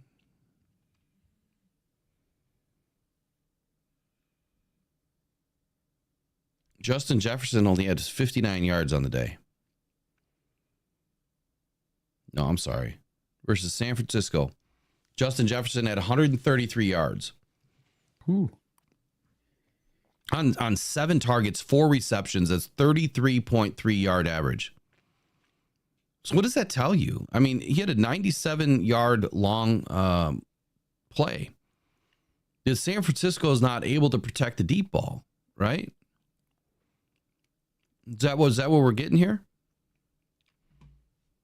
I mean, is that what you would think? They can't protect the deep ball? Yeah, it looks like it. Listen, I don't think San Fran is this big powerhouse that everybody thought they were going to be this year. Well, I didn't think that they would be this year. Ayuk and Debo got on the podcast last night and were defending Brock Purdy, saying that he's, a Super Bowl caliber quarterback. I don't think he is. I think he was kind of a fraud the last couple of years. I think he had just a really great supporting cast, and he's not anything super special. That's just my opinion, but yeah, I would argue against that. I think that Brock Purdy has shown enough through 2 seasons that he's a legit quarterback. Just because he's having a bad couple of games, I mean, then you could say the same thing about Goff. Yes. That he's not a good quarterback. But I think that Brock is actually really good. I don't think he's better than Goff, but he's more mobile than Goff. Well, the 49ers are in trouble. They have no Christian McCaffrey. He's on IR. Mm-hmm. And Debo just went out. Debo's going to be gone for a few games. Good luck the next couple of games there, San Fran. The problem is we don't play. Not that we want to take advantage of injuries, but we don't play. Week 17. Yeah.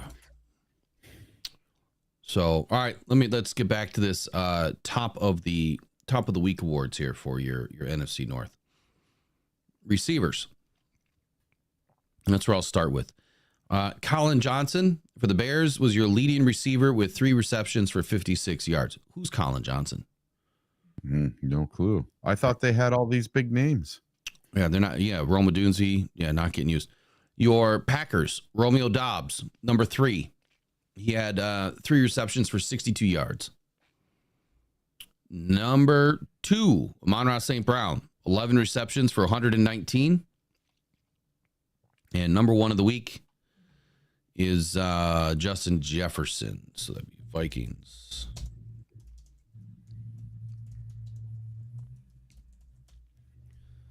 I'll pull it back up here so I can get these all in line.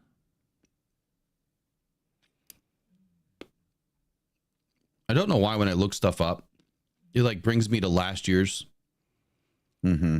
I don't understand that. Like, why is Google so way out of whack?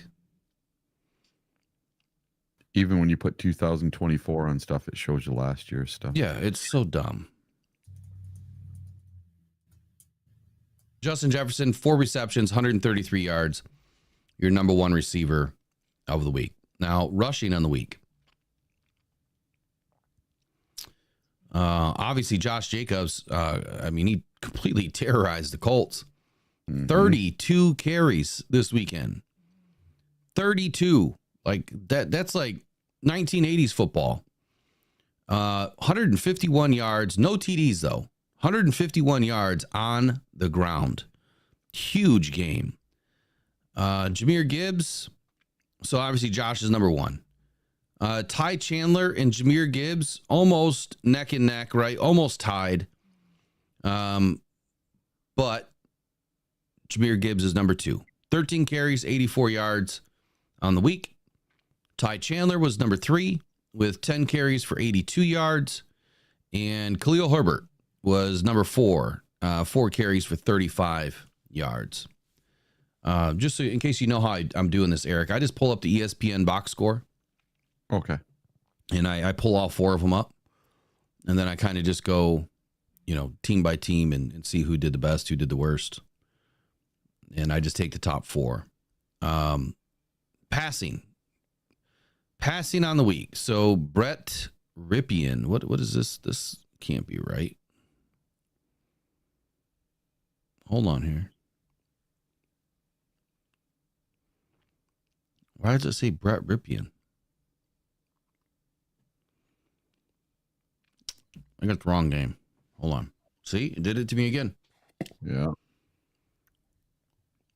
It even says September 15, 2024. And when I open it, it goes to a preseason game. Jeez. What is wrong with Google is broken. Now I got the right one. All right, so for your Packers, we'll start there. In passing, Malik Willis, 12 of 14 for 122 yards, 1 TD.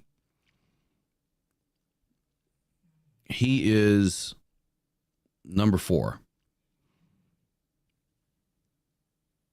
Number 2 is Caleb Williams, 23 of 37, 174 yards, no TDs, 2 interceptions.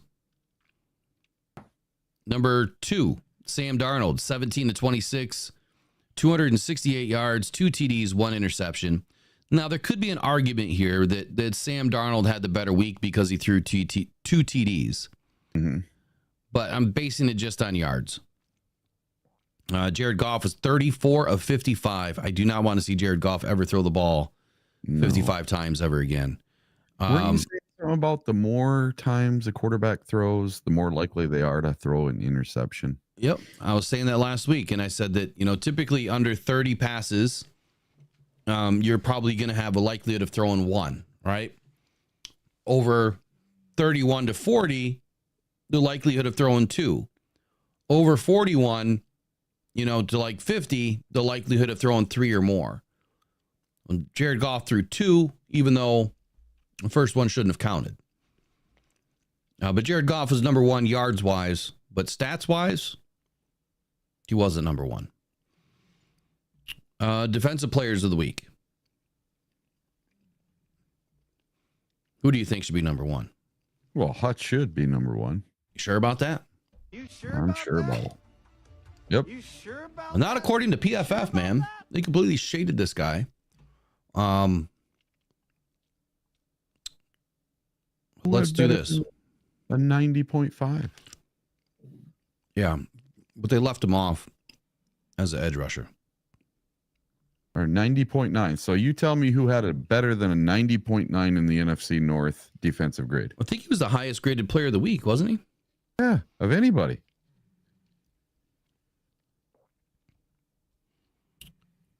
I'm trying to find the defensive stats down. Here we go. Hutch has more sacks than 18 of the teams in the NFL total. All right, so I'm gonna back off of this for a second. Obviously, Aiden was the best overall player of the week, in my opinion, for defense. Mm-hmm. I'm not going to go into every little nitty gritty position for defense. It's just too much. Really, I just want to know who the best player on defense was. Obviously, Hutchinson, phenomenal game, right? But here's my question to you guys. Are you concerned?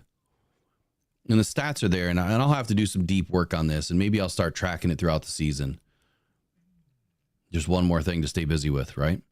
Are you concerned that Hutchinson has big games against either bad offensive lines or a bad, a very low PFF graded tackle or guard or, whoever he's matched up against the most?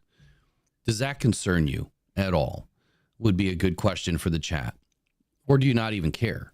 Do you just care that he gets a bunch of stats and, they used to call Matt Stafford, Matty Statford or Stat Padford, because he would get all these garbage stats, what they would call garbage stats in the fourth quarter.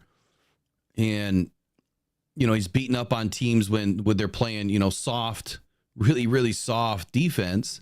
And he's just chucking the ball, trying to catch up or whatever because we were down, or we had, 40 some odd fourth quarter comebacks with Matty.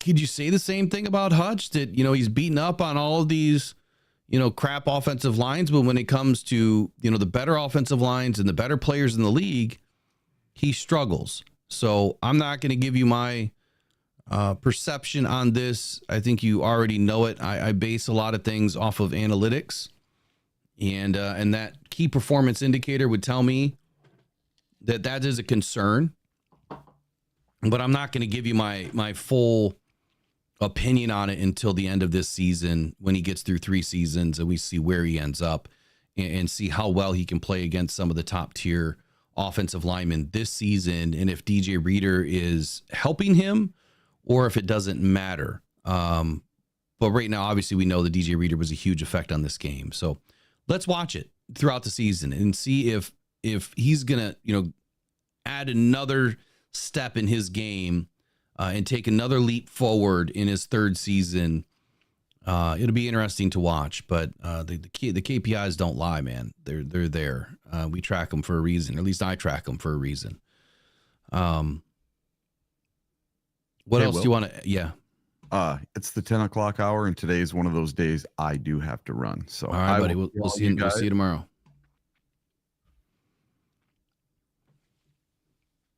All right. So that was it for the show today. Anyway, there's really not much more to cover until tonight. We've got fantasy football tonight, starting at 7 p.m. Jared will be back. We're going to go over what was our topics tonight. So you've got, he sent it to me, but obviously we're going to have the roll 'em, hold 'em, fold 'em, your top 10 weekly plays of the week.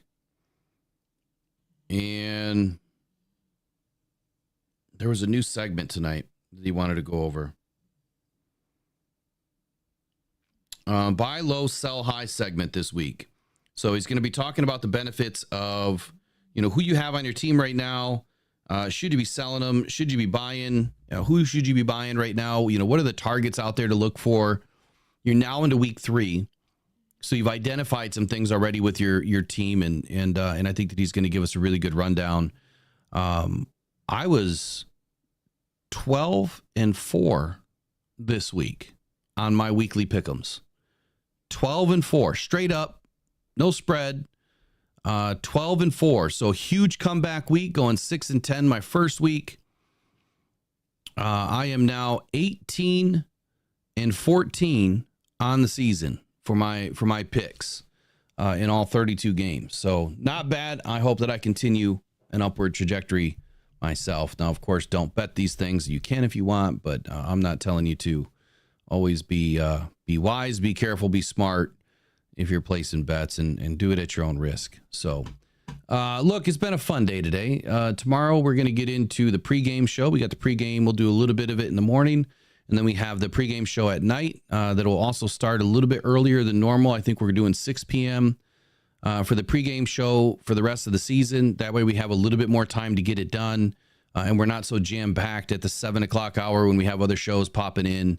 And, of course, the 8 o'clock hour, we have more shows that start. So we want to make sure that we separate it a little bit. So 6 o'clock tomorrow for the pregame show, 8 a.m. tomorrow morning for the Rise and Grind morning show again. And then tonight we'll be back at 7 p.m. for fantasy football tonight with Jared, Eisenlohr. I look forward to seeing you guys all tonight. Share the stream. Get some more people involved, whether they play fantasy football or not. If they just want to learn about it, share the stream. Jared has a wealth of knowledge. You can learn a lot from this guy. and he's easy to listen to. So we'll see you guys all later on tonight, and you guys have a wonderful rest of your day. Take care.